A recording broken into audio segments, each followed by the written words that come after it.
Okay. Oh. Yan.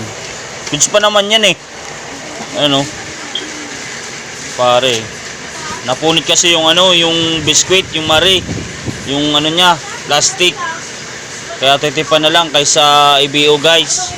Ano? Yan, Bisco Marie guys. Paborito yan ng bata pa ako guys. Kahit hanggang ngayon guys, paborito ko yan. Yan pare ko, favorite niya rin yung ano na yan. Na Marian na Bisco. Ano? Yan. Yun o. Diba? Ganda kasi pag tinitip guys eh. Yan. Para hindi masira yung ano niya. Yan. Ganda ng pagkatip niyan guys. Yan. Ayan mga pare ko yan o. Parang Joey. Ayan. Idol yan o. Ayan. Ojimak in the house. Oo. Ayan eh. Ayan eh. Ayan. Thank you. Sige pare.